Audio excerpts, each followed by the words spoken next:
চতুর্পাশে আমি দেখেছি ইসলাম প্রতিমা পূজায় বিশ্বাস করে না। তাই আমি জানতে চাই প্রতিমা পূজায় বিশ্বাস না করার কারণ কি? ধরেন আপনি প্রতিমা বানালেন এবং ধরেন প্রতিমাটা পড়ে গেল, প্রতিমাটা কি হলো সেটা ভেঙে গেল।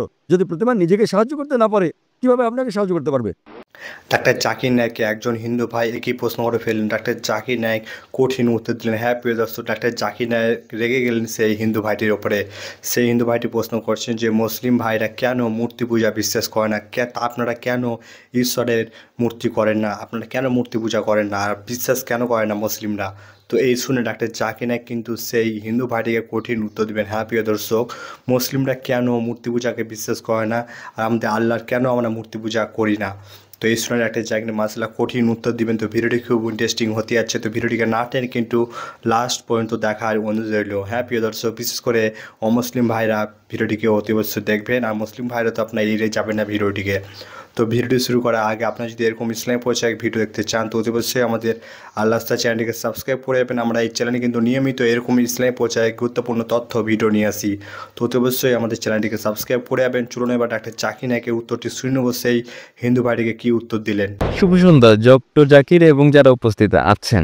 আমার কোনো কিছু বলার আগে আমি কেবল বলতে চাই, আমি যা জিজ্ঞেস করছি তাতে কাউকে অসম্মান করা আমার লক্ষ্য নয়, এবং সবার কাছে আমি খুবই তরুণ, তাই কিছু বেঠিক বললে আমাকে ক্ষমা করবেন। আমার প্রশ্ন হচ্ছে, যতদূর আমি দেখেছি এবং জেনেছি, আমার চতুর্পাশে আমি দেখেছি ইসলাম প্রতিমা পূজায় বিশ্বাস করে না।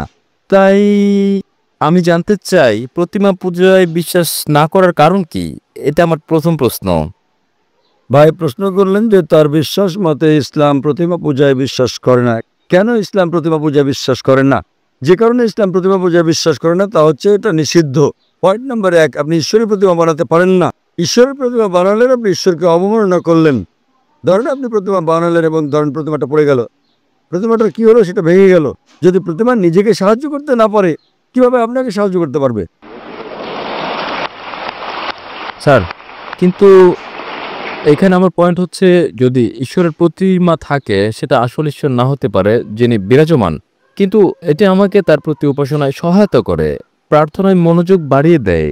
যদি এটা সাহায্য করে আসল প্রার্থনায় মনোযোগ বাড়াতে, আপনার কি ধারণা এটা কি ঠিক? ভাই বলছেন যে সে প্রতিমা যদি ঈশ্বরের প্রতি মনোনিবেশে সহায়তা করে সেটা কি তার জন্য ভালো নয়? কিন্তু ঈশ্বর যখন বলছেন আমার প্রতিমা বানিও না, তবুও কি আপনি বলবেন এটা স্রষ্টাকে মনোনিবেশে সাহায্য করে? এটা কি ঠিক না ভুল? যদি আপনি ঈশ্বরকে ভালোবাসেন তাহলে তাকে মান্য করবেন কিনা? যদি আপনি ঈশ্বরকে ভালোবাসেন তাকে মানতে হবে। ধরুন আপনি একটা কোম্পানিতে কাজ করেন এবং বস আপনাকে বলছেন যথাসময়ে অফিসে আসুন, আপনাকে ঠিক 10টায় আসতে হবে। আপনি বলবেন না, আমি যদি 11টায় আসি আমি ঘুমাবো, আরও ফ্রেশ থাকবো, আমি 11টায় আসবো। সেটা কি ঠিক না ভুল? সেটা ভুল। এরপর কিছু লোক আসলো 10টায়, কেউ 11টায়, কেউ বা আবার আসলো 12টায়। না কিন্তু আপনি জানেন আমি ভালো কাজ করতে পারি। কেউ আসলো 1টায়, আবার কেউ আসলো 2টোর সময়। আপনার কি ধারণা কোম্পানিটি ভালো চলবে? না, আমি আমার বসকে খুব ভালোবাসি। বস বলছেন যথাসময়ে আসুন, মানে 10টা। যদি আপনি বসকে ভালো না বাসেন তাহলে আপনি দেরি করে আসতে পারেন, আর রেজিস্টারে লিখে দিতে পারেন আমি ঠিক সময় এসেছি। এটা হচ্ছে প্রতারণা। তাই আল্লাহ স্পষ্ট করে বলে দিয়েছেন কোরআনে যে প্রতিমা পূজা করা নিষিদ্ধ। এটা এমনকি হিন্দু ধর্মগ্রন্থে উল্লেখ করা হয়েছে। সুস্পষ্ট করে বলা হয়েছে, আমি আগেও বলেছি, শ্বেতাসূত্র উপনিষদে আছে, অধ্যায় নম্বর 4 অনুচ্ছেদ নম্বর 19, যজুর্বেদ অধ্যায় নম্বর 32 অনুচ্ছেদ নম্বর 3, মহান ঈশ্বরের কোনো প্রতিমা নেই, কোনো প্রতিচ্ছবি নেই, কোনো ফটোগ্রাফ নেই, কোনো চিত্র নেই, কোনো প্রতিকৃতি নেই, কোনো প্রতিমা নেই, কোনো ভাস্কর্য নেই, কোনো মূর্তি নেই। যখন ঈশ্বর বলছেন কোনো মূর্তি নেই, কোনো ভাস্কর্য নেই, আপনি বলছেন না মনোনিবেশ করতে আমার দেবতা দরকার। এ কথা কে বলেছেন? হিন্দু পণ্ডিতগণ। যখন আমি পণ্ডিতকে বলি যে এটা স্পষ্ট করে লেগেছে বেদে পূজা করা ভুল, তারা বলেন না প্রথম দিকে যখন আমি প্রাথমিক ধাপে থাকি, নিম্ন পর্যায়ে আমার প্রতিমা পূজা প্রয়োজন মনোযোগের জন্য। যখন আপনি উচ্চ স্তরে, উচ্চ সচেতনতার স্তরে পৌঁছান তখন আর প্রতিমা দরকার নেই। তাই আমি হিন্দু পণ্ডিতদের বলি, মুসলিমরা ইতোমধ্যে সচেতনতার উচ্চ স্তরে পৌঁছে গেছে। স্যার, তবে যদি এটা আমাকে সাহায্য করে কোনোভাবে, তাহলে ঈশ্বর কেন বলবে এটা করো? কারণ আপনি ঈশ্বরকে হেয় করছেন। ধরেন আপনার বস বললেন 10টায় আসতে, না এটা আমাকে সহায়তা করে, আমি যদি 11টায় আসি শান্তি অনুভব করি, তাহলে আপনার বস আপনাকে বলবেন যদি আপনার সহায়ক হয় তাহলে কোম্পানি থেকে বেরিয়ে যান, অন্য কোম্পানিতে যোগ দেন। যেখানে কেউ আসে 10টায়, কেউ 11টায়, কেউ 12টায় আসে। আপনি কর্মচারীকে বললেন 10টায় আসতে, ধরেন আমি কর্মচারী বললাম দুপুর 12টায় আসবো, আমি শান্তি অনুভব করি, এটা আমাকে ভালো লাগে, আমি প্রশংসা করি, আপনি খুব ভালো বস। আপনি কি পছন্দ করবেন? প্রতিদিন আপনি বলেন আমার বস খুব ভালো, আমার বস খুব ভালো, আপনি তসবি জপেন, আপনার জপমালা, আমার বস খুব ভালো। অন্য কর্মচারীরা বিকেলে আসে, 2টোর দিকে আসে, আমার বস খুব ভালো, আমার বস খুব ভালো। বস বলবেন ভাই আপনি আমার প্রশংসা বন্ধ করেন, সময় মতো অফিসে এসে কাজটা করেন। তাই আপনার ঈশ্বর, আপনার স্রষ্টা আপনার ধর্মগ্রন্থে আপনাকে বলেছেন, হিন্দু ধর্মগ্রন্থে, খ্রিস্টান ধর্মগ্রন্থে, মুসলিম ধর্মগ্রন্থে প্রতিমা বানিও না। আপনি ঈশ্বরকে অবমাননা করছেন। এত ক্ষমতাবান ঈশ্বর, তার প্রতিমা বানাচ্ছেন। কে প্রতিমা বানাচ্ছে? কে বানাচ্ছে? মানুষ। তখন ঈশ্বর বলবেন আমি মানুষ জাতিকে বানিয়েছি, এখন মানুষই বানাচ্ছে আমাকে। কি বোকামি এটা স্যার! কেন আপনি করেন? না, না। যখন ঈশ্বর আপনাকে বলছেন প্রতিমার প্রয়োজন নেই, প্রতিমা ছাড়া ঈশ্বরের প্রতি মনোনিবেশ করো। স্যার আমরা ঈশ্বরকে সৃষ্টি করছি না। আমরা যখন প্রতিমা গড়ি এবং আমি ভাবি আমরা তাকে হেয় করছি না। যখন আমরা প্রতিমা বানাই এটা কেবলই তার একটি আকৃতি বানানো এবং আমার ধারণা এটা তারই অংশ বিশেষ। যদি এটা সেখানে থাকে না। আপনাদের উল্লেখ আছে? স্যার আমি হিন্দু নই, আমি বেদে বিশ্বাস করি না। তাহলে কি আপনি খ্রিস্টান? আমি যৌন। জৈন। জৈনরা কি ঈশ্বরে বিশ্বাস করে? হ্যাঁ তা করে। আপনি কি আপনাদের জৈন মতবাদ জানেন? কে আপনাদের ঈশ্বর বলেন আমাকে? স্যার প্রভু মহাবীর। তিনি হলেন ত্রিতাঙ্ক, তিনি ঈশ্বর নন। আপনি জৈন মতবাদ জানেন না? স্যার আমি নাও জানতে পারি না। জৈন মতবাদ একটি নাস্তিক্যবাদী মতবাদ। জৈন মতবাদ একটি নাস্তিক্যবাদী মতবাদ। আপনি কি হিন্দু ধর্মকে জৈন মতবাদের সঙ্গে মিশ্রিত করছেন? স্যার আমি বলছি যে আমি হিন্দু নই। আমি জানি আপনি হিন্দু নন, কিন্তু আপনি জৈন হলে এবং আপনি বলছেন মহাবীর ঈশ্বর, আপনার জৈন গ্রন্থে কোথায় উল্লেখ আছে মহাবীর ঈশ্বর? তিনি হচ্ছেন একজন ত্রিতাঙ্কা, হ্যাঁ স্যার তিনি হচ্ছেন, তিনি ঈশ্বর নন। তাই তবে আমরা তার উপাসনা করি এবং অন্য সব তীর্থঙ্করদের মতো। কিন্তু তিনি ঈশ্বর তো নন। মহাবীর কি বলেছেন আপনাদেরকে তার উপাসনা করতে? না আমি এসব পড়িনি। আপনি জানেন না, তাই আপনাকে বলছি। আপনারা জানেন না মহাবীর কি বলেছেন এবং আপনারা বলছেন মহাবীর হলেন তীর্থঙ্কর। এটা কি আপনার কর্তব্য না যে মহাবীর কি বলেছেন তা খুঁজে বের করা? হ্যাঁ স্যার তাই। তাহলে আমি কি করবো? কারণ আপনি একজন অযৌক্তিক মানুষ। স্যার আমি কি? যখন আপনি কোনো কোম্পানিতে যোগদান করেন সেখানকার নিয়মকানুন মেনে চলেন না। জি স্যার। জৈনবাদ এক ধরনের নাস্তিক্যবাদ।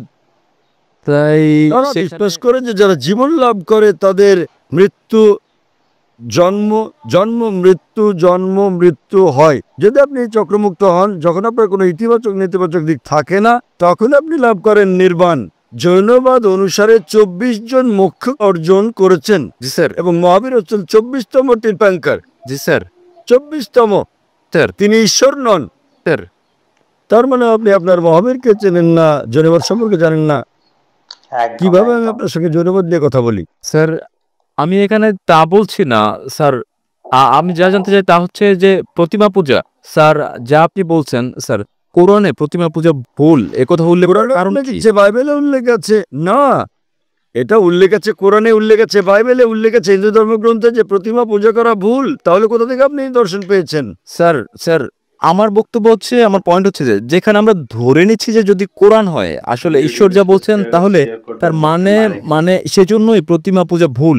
আমি যদি বলি যে আমি যুক্তি দেই, হতে পারে তা একটি পয়েন্ট ছাড়া যুক্তি।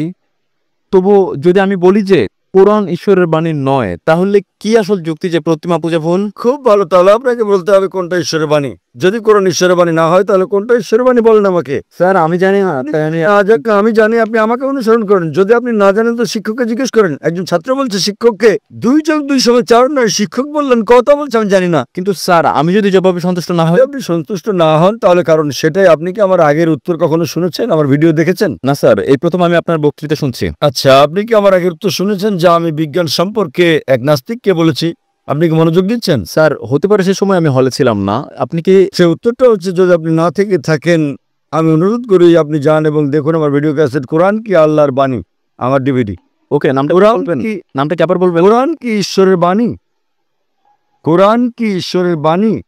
এবং ইনশাল্লাহ যদি আপনি মুক্ত মনে এটা দেখেন, আপনি ইনশাল্লাহ গ্রহণ করবেন যে কোরআন ঈশ্বরের বাণী এবং বিশ্বাস করবেন ঈশ্বর একজন, যার কোনো প্রতিমা নেই, এবং ইনশাল্লাহ আপনি এটা গ্রহণ করবেন। তাই যান এবং দেখেন ডিভিডিটা, এটা 4 ঘন্টার ডিভিডি। এবং ইনশাল্লাহ আপনার কোনো জিজ্ঞাসা থাকলে আপনি আমাকে লিখতে পারেন আমার ইমেলে zakir@irf.net। তো প্রিয় দর্শক, আপনারা শুনলেন সেই হিন্দু ভাইটি প্রশ্ন করেছেন ডাক্তার জাকির নায়েককে যে মুসলিমরা কেন মূর্তি পূজা বিশ্বাস করে না। তো ডাক্তার জাকির নায়েক কিন্তু এই সিনেমা মাসলা কঠিন উত্তর দিলেন। তো ভিডিওটি সম্পূর্ণ দেখলে আপনারা বুঝে গেছেন। তো ডাক্তার জাকির নায়েক কঠিন উত্তর দিলেন, সে ভাইটি চুপ হয়ে গেছেন। তো ভিডিওটি আপনাদের কেমন লাগলো অতি অবশ্যই কমেন্ট বক্সে কমেন্ট করে জানাবেন। আমরা কেন ঈশ্বরের মূর্তি বানাই না, আমরা কেন মূর্তি পূজাকে বিশ্বাস করি না। তো মাসাল্লাহ ডাক্তার জাকির নায়েক নিয়ে কিন্তু খুবই সুন্দর অসাধারণ একটি বক্তব্য রেখেছেন। তো ভিডিওটি আপনাদের কেমন লাগলো কিন্তু অতি অবশ্যই কমেন্ট বক্সে কমেন্ট করে জানাবেন। আমরা এই চ্যানেলে কিন্তু নিয়মিত ইসলামিক প্রচারে গুরুত্বপূর্ণ তথ্য ভিডিও নিয়ে থাকি। তো অতি অবশ্যই কিন্তু আমাদের চ্যানেলটিকে সাবস্ক্রাইব করে রাখবেন। তো ভিডিওটিকে বেশি বেশি করে শেয়ার করে দিবেন, আমাদের মা বোনদেরকে দেখার সুযোগ করে দিবেন। তো দেখা হবে নতুন একটি ভিডিওর সাথে।